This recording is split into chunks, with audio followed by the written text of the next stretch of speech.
Hi hello నమస్తే welcome to AN Media. ఈరోజు ఐపీఎల్లో మనం డిస్కస్ చేయబోయే fourth team RCB, Royal Challengers Bengaluru. ఆర్సీబీలో ప్లేయింగ్ లెవెన్లో ఎవరు ఉండబోతున్నారంటే ఫస్ట్ ఓపెనర్గా వచ్చేది ఫిల్ సాల్ట్తో ఓపెనర్గా వచ్చేది దేవదత్ పడిక్కల్. ఆల్రెడీ ఆర్సీబీలో ఆడి మళ్ళీ ఆర్ఆర్కి పోయి మళ్ళీ వచ్చిండు. మరి ఈసారి ఎలా పర్ఫామ్ చేస్తాడో చూద్దాం. థర్డ్ ప్లేస్లో వచ్చేది ఐసీసీ ఛాంపియన్స్ ట్రోఫీలో ఊచ కోత కోసిన మన కింగ్ కోహ్లీ. ఫోర్త్ ప్లేస్లో వచ్చేది రజత్ పతిదర్. ఈ రజత్ పతిదర్ అసలు టీంలో ఉండడో అనుకున్నాం, కానీ ఏకంగా క్యాప్టెన్ అయిపోయిండు, లక్కీ ఛాన్స్ కొట్టేసిండు. ఫిఫ్త్ ప్లేస్లో వచ్చేది లివింగ్ స్టోన్, సిక్సర్ల మూత మోగిస్తాడు. సిక్స్త్ ప్లేస్లో వచ్చేది జితేష్ శర్మ. సెవెంత్ ప్లేస్లో కుంఫు పాండ్యా అన్నయ్య తెలుసు కదా, కృణాల్ పాండ్యా. ఎయిత్ ప్లేస్లో వచ్చేది భువనేశ్వర్ కుమార్.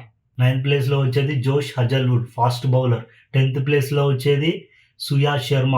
లాస్ట్ బౌలర్ ఎవరంటే 11th ప్లేస్లో వచ్చే శ్రీలంక ఫాస్ట్ బౌలర్ నుయాన్ తుషారా. ఇది ఆర్సీబీ ప్లేయింగ్ 11.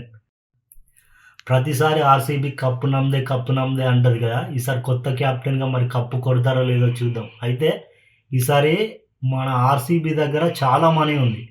ఎంత మనీ అంటే సెకండ్ హైయెస్ట్ అనుకుంటా నాకు తెలిసి. ఆర్సీబీ ఈసారి ప్లేయర్లను అందరినీ కొనకుండా ఒక్కరిని కూడా మంచి ప్లేయర్ని ఎవరిని కొనలే. మరి ఈసారి అంత డబ్బు ఉంచుకొని ఆర్సీబీ ఏం చేద్దాం అనుకుంటున్నాం అంటే కప్పు కొంటదంట. మరి అది ట్రోల్స్ బాగా నడుస్తున్నాయి. కప్పు కొంటదా, కప్పు కొడతదా, ఆర్సీబీ ఏం చేస్తుందో చూద్దాం.